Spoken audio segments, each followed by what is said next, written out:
할렐루야. 네.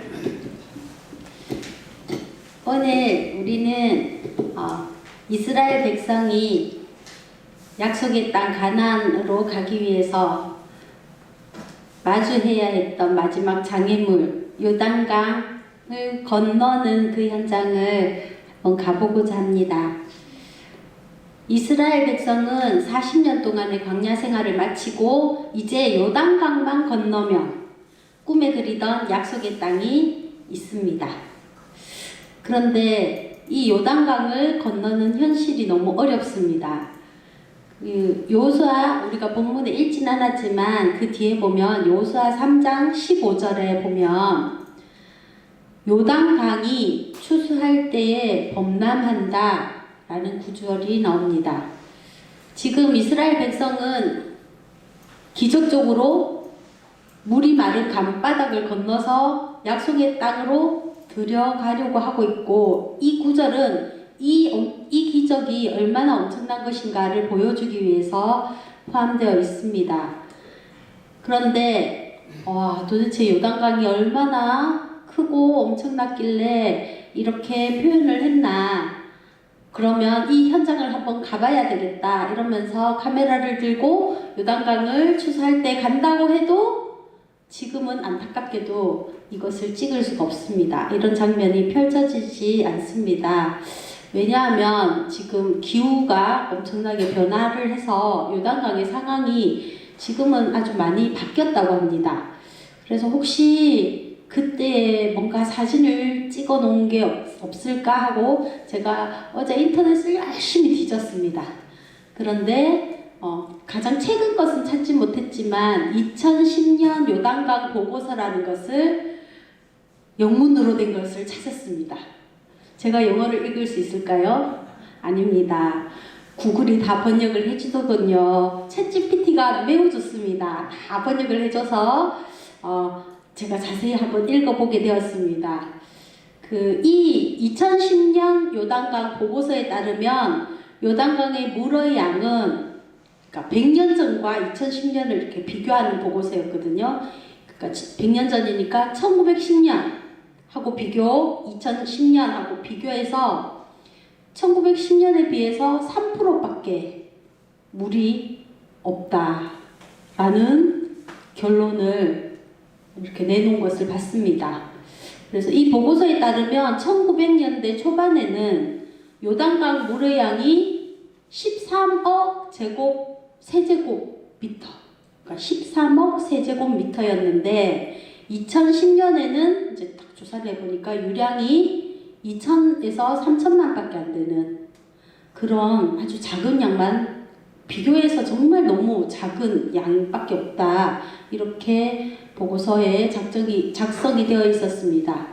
그래서 현재는 더 변화가 있었으니 지금 요단강이 아무리雨季가 되어도 강둑이 넘어서 범람했다, 이 광경을 볼 수가 없는 것입니다. 제가 초기의 사진을 한번 찾았는데 PPT 컷을 한 컷만 넘겨주시겠어요? 그 보고서에 삽입되어 있던 사진입니다. 네, 저게 저 앞에 다리가 보이잖아요. 저 다리 이름이 알렌비 다리라고 합니다. 네, 알렌비 다리고 그 아래로 흐르는 강이 요단강인데 깊이가 9m라고 보고서에 있었습니다. 좀 평화로워 보이지 않습니까? 그런데 한 컷을 더 넘겨주십시오. 네, 이게 우기에 찍은 사진인데 1935년에 추수 때가 되어서 이렇게 되었다. 우기가 되어서 이렇게 홍수로 강이 범람했다 라는 이제 내용으로 기사가 되어 있고, 이제 그 기사 작성일이 1935년, 지금부터 한 90년 전이죠. 그때 우기 때, 추수 때, 그러니까 오늘 이스라엘이 요단강을 건너려고 하는 때 바로 저렇게 된다는 겁니다. 요단강 수위가 높아져서 왼쪽에 보이죠? 왼쪽 위쪽에 이렇게 뭔가 조금 보이잖아요. 그게 아까 봤던 알렌비 다리입니다. 지금 잠겨가지고 이제 그 다리 바닥은 보이지 않고 조금만 보이고, 기둥 세워놓은 기둥만 조금 보이고, 그리고 도로나 집이 다 이렇게 물에 잠겨 있는 것을 볼 수 있습니다. 지금 그러니까 여호수아 3장에 이스라엘 민족 200만 명이 요단강을 건너려고 하는데 지금 요단강 상황이 이 상황인 겁니다. 200만입니다. 한두 명도 아니고 이 사람들이 인구가 그 많은 인구가 배도 없고 다리도 없고 이런 상황에서 저 강물이 잔잔한 것 같지만 강물은 원래 엄청 세게 흐르지 않습니까? 그 흐르는 그 강물을 건너는 것이 눈으로 보기에는 믿음 없이는 불가능해 보였을 것입니다. 근데 우리 인생도 이와 같습니다. 분명 하나님이 가라고 하신 길인데 막상 마주한 현실은 불가능한 것 같고 거센 강물이 우리를 위협하는 것만 같습니다. 오늘 이 말씀을 통해서 우리가 어떻게 인생의 요단강을 건너서 하나님이 예비하신 승리의 땅으로 갈 수 있는지 함께 은혜를 나누었으면 좋겠습니다. 요단강을 건너기 전 1절에서 이 요단강 3장 1절에서 6절 말씀에 보면 하나님께서 두 가지를 이스라엘 백성에게 요구를 하십니다. 그것은 기다려라, 기다림, 그리고 성결입니다. 첫 번째, 하나님의 임재를 세우는 훈련을 하는데 이스라엘이 이제 요단강을 건너려고 요단강 앞에 섰으니 이것을 빨리 건너야 약속의 땅으로 가지 않습니까? 우리는 어떻습니까? 막 방법을 연구를 하고 이걸 어떻게 건널 것인가? 배를 만들어서 배를 빌려서 이런 온갖 생각을 하지 않겠습니까? 빨리 건너야 되니. 근데 그런 조급함을 내려놓고 하나님의 명령이 떨어질 때까지 그 요단강 앞에 탁 멈추어 서는 겁니다. 그리고 이 관리들을 통해서 명령이 내려지는데 3절에 보면 혹시 3절 보여주실 수 있나요? 3절에 보면 언약궤를 맨 제사장들이 움직이면 그 뒤를 따르라 이렇게 말씀하십니다. 그러면 언약궤를 맨 제사장이 움직이지 않으면 갈 수가 없는 겁니다. 그리고 여기에 중요한 지침이 있는데 4절에 보면 언약궤와 우리 한번 읽어볼까요? 꺼졌어요. 나오네요. 자, 읽어봅시다. 시작. 그러나 너희가 그 사이 거리가 2000규빗쯤 되게 하고 그것에 가까이 가지는 말라. 그리하면 너희가 행할 길을 알리니 너희가 이전에 그 길을 지나보지 못하였음이니라 하니라. 아멘. 네. 언약궤와 백성 사이에 띄우라는 겁니다. 2000규빗. 2000규빗이 우리는 2000규빗이 얼마야 여러분 머리에 잘 안 들어오지 않습니까? 이걸 미터로 환산하면 900m 정도 됩니다. 1km 조금 안 되는 거리죠. 엄청 멀리 언약궤와 이 백성 사이에 이렇게 띄우라는 겁니다. 사이를 왜 띄우라고 했지? 하고 살펴보니 이 거리를 필요한 이유가 백성들은 200만 엄청 많지 않습니까? 그런데 언약궤가 가까이 있으면 이 200만 많은 사람들이 한꺼번에 언약궤를 보지 못하는 겁니다. 그래서 이렇게 띄워놓으면 멀리서 이렇게 모든 백성들이 이 언약궤를 함께 보도록 그렇게 띄우라고 한 겁니다. 2000규빗의 거리를 유지하며 오직 하나님과 말씀의 그 임재에 우리의 시선을 고정해야 하는 것입니다. 두 번째, 자신을 성결하게 해라고 합니다. 5절에서 여호수아가 이런 말씀을 선포합니다. 우리 5절 말씀 다 같이 읽어보겠습니다. 여호수아가 또 백성에게 이르되 너희는 자신을 성결하게 하라. 여호와께서 내일 너희 가운데 기이한 일들을 행하시리라. 하나님께서 기적을 행하시기 전에 요구하신 것은 강을 건너야 되니 배를 만들 준비를 하라. 또는 혹시 적들이 쳐들어올 것이 모르니 군사적으로 뭔가 칼과 방패를 가지고 잘 군사 정비를 해라. 이런 무장을 요구하시지 않으셨습니다. 하나님께서 요구하신 것은 영적 무장이었습니다. 때로 우리가 문제 앞에서 문제를 해결하려고 막 노력을 합니다. 그러함에도 문제는 해결되지 않습니다. 그 문제를 해결하지 못한 이유는 우리의 능력이 부족해서가 아닙니다. 하나님과 우리 사이를 가로막는 죄와 또 하나님의 것으로 보지 아니한 그런 가치관들 때문일 때가 더 많다는 것입니다. 기적을 기대하기 전에 우리 마음의 성전을 성결케 해야 합니다. 이제 하나님께서는 구체적인 작전을 주시는데 그 명령이 일반 상식이지 않습니다. 물이 갈라진 후에 건너는 것이 아니라 물속으로 먼저 들어가라고 하십니다. 하나님은 순종의 발걸음 위에 길을 내시는 분이기 때문입니다. 13절을 한번 보십시다. 13절 다 같이 읽겠습니다. 온 땅에 주 여호와의 궤를 맨 제사장들의 발바닥이 요단 밟고 멈추면 요단 물 곧 위에서 흘러내리던 물이 끊어지고 한 곳에 쌓여 서리라. 아멘. 이 무슨 말입니까?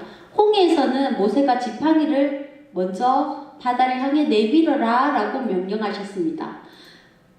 모세가 바다를 향해 지팡이를 내밀자 어떻게 됐습니까?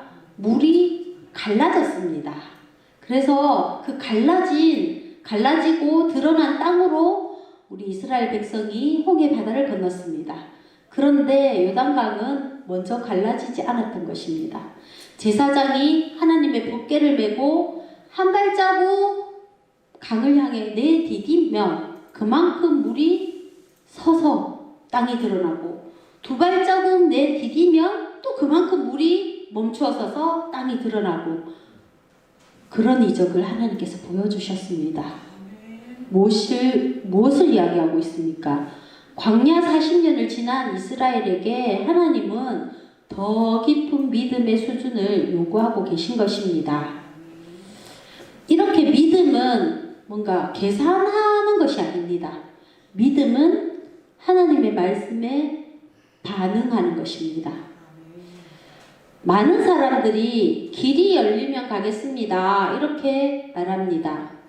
하지만 하나님께서는 이렇게 말씀하시는 거죠. 네가 믿음으로 발을 내디디면 길을 열겠다.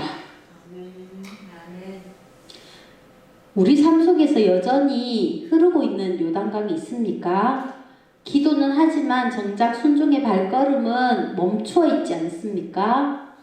우리가 하나님의 말씀을 신뢰하고 오늘 우리에게 주신 감동대로 순종의 발걸음을 우리가 내디딥시다. 아멘. 마침내 기적이 일어납니다. 우리 16절로 17절인데 이것도 같이 한번 읽어보도록 하겠습니다. 16절, 17절 곧 위에서부터 흘러내리던 물이 그쳐서 사르단에 가까운 매우 멀리 있는 아담 성읍 변두리에 일어나 한 곳에 쌓이고 아라바의 바다 여매로 향하여 흘러가는 물은 온전히 끊어짐에 백성이 여리고 앞으로 바로 건널세 여호와의 언약궤를 맨 제사장들은 요단강 가운데 마른 땅에 굳게 섰고 그 모든 백성이 요단을 건너기를 마칠 때까지 모든 이스라엘은 그 마른 땅으로 건너갔더라. 아멘. 제사장들이 말씀에 의지하여 그 범람하는 강물에 발을 담그자 저 멀리 아담성은 병들이 멀리 떨어져 있습니다. 지금 이스라엘이 건너려는 곳은 여리고 앞이고 여기 성경에 기록된 아담성은 변두리는 매우 멀리 떨어져 있는 곳입니다. 그곳에 물길이 멈추어 섰습니다. 하나님은 마른 땅을 준비하십니다. 놀라운 것은 물만 멈춘 것이 아니라 그 바닥이 17절에 보면 마른 땅이 되었다. 물이 금방 끊어졌는데 마른 땅이 저 질퍽질퍽한 땅이 아니라 바로 건널 수 있도록 안전하게 건널 수 있도록 하나님께서 완벽하게 길을 닦아 놓으신 마른 땅을 주셨습니다. 우리가 순종하면 하나님은 그 뒤처리를 완벽하게 하십니다. 요단강을 건너는 것은 이 사명을 위한 시작입니다. 그런데 기억해야 할 것은 요단강을 건너는 것은 그저 편안한 안식처로 가는 게 아니라는 것입니다. 강 너머에는 뭐가 있습니까? 여리고 성이 기다리고 있습니다. 그리고 가나안의 일곱 족속과 치열한 전쟁이 또 기다리고 있습니다. 하나님이 우리 인생의 요단강을 열어주시는 목적은 그냥 우리의 소원 성취가 아닙니다. 우리를 통해 하나님 나라가 확장되고 믿지 않는 자들에게 살아있는 하나님이 증거되어지기 위함입니다. 요단강을 건너는 것은 곧 이 사명의 시작입니다. 사랑하는 삼동교회 가족 여러분, 우리 매주 토요일 전도하고 있는데 다 같이 동참하십시다. 어제도 역시 농협 하나로마트 앞에서 전도의 발걸음을 내디뎠습니다. 우리 김금자 권사님, 정정숙 권사님, 또 우리 전도사, 2명의 전도사가 함께 복음의 씨앗을 그곳에 뿌렸습니다. 근데 정종숙 권사님께서 이렇게 말씀하시는 겁니다. 여기에 오시는 분들은 이 지역 사람들보다도 전국 각지에서 온 사람이 더 많습니다. 그런 사람들이 대부분입니다. 이렇게 하시는 겁니다. 그 말씀을 들으면서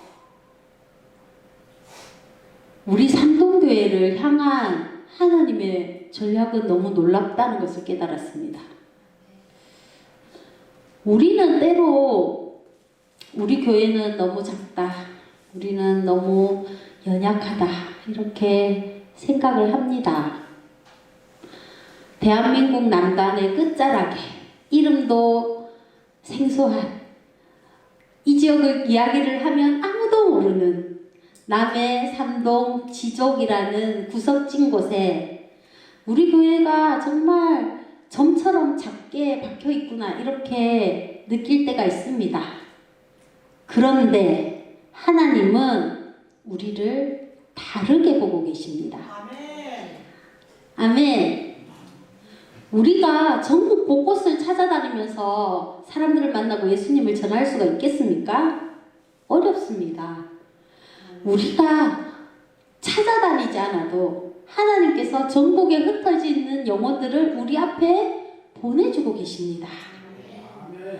토요일이면 전국에서 몰려오는 그 수많은 발걸음이 우리 교회를 통해 복음을 듣고 있습니다. 할렐루야.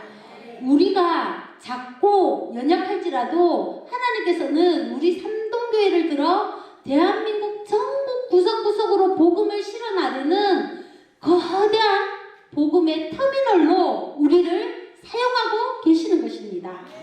아멘. 성도 여러분, 이제 우리가 하나로마트 앞 그 차가운 아스팔트 위에서 복음을 전할 때 우리는 이미 언약궤를 메고 요단강에 들어간 제사장들이었습니다.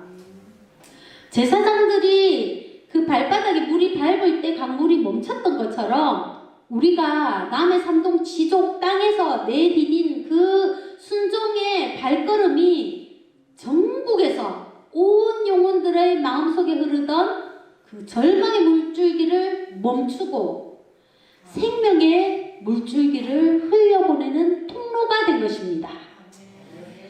우리는 그저 남해 있는 그냥 작은 교회가 아닙니다. 요단강 한복판에 굳게 서서 이스라엘 백성을 약속의 땅으로 인도했던 그 제사장들처럼 우리 삼동교회는 이 시대에 또 우리 결의의 영혼들을 하나님 나라로 인도하는 영적 제사장 사명을 감당하고 있습니다. 우리가 만나는 한 사람 한 사람이 전국으로 연결된 복음의 통로임을 기억합시다. 우리가 있는 이 땅에서 복음을 선포할 때 그 복음을 전라도 경상도로, 강원도 충청도로, 서울과 경기도로 뻗어나가게 될 것입니다.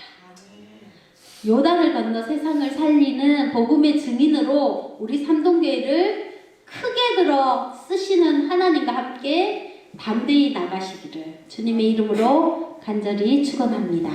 아멘. 우리 다 함께 기도하시겠습니다. 하나님 아버지, 오늘 말씀을 통해서 정말 불가능해 보이는 요단강 앞에서 우리가 가져야 할 믿음의 태도가 무엇인지 깨닫게 하시니 감사합니다. 아멘. 범람하는 요단강 물결이 이스라엘 백성을 위협했을 때 그들이 보았던 것은 거센 강물이 아니라 2000규빗 앞서가시는 하나님의 언약궤였음을 기억합니다. 우리 삼동교회 성도들의 시선도 이런 세상의 거친 파도가 아닌 오직 앞서 행하시는 하나님 말씀에 고정되게 하여 주십시오. 기적을 구하기에 앞서 우리 자신을 성결하게 하고 하나님과 동행하기에 합당한 거룩한 백성으로 준비되어지게 하여 주십시오. 특별히 우리 삼동교회를 남의 끝자락 지족 땅에 세우시고 이곳을 전국 영혼들의 터미널로 삼아주시니 감사합니다. 우리가 하나로마타 차가운 아스팔트 위에서 전한 복음의 씨앗이 이곳을 다녀간 수많은 이들의 발걸음이 그 발걸음을 타고 전국 방방곳곳으로 퍼져나갈 줄 믿습니다.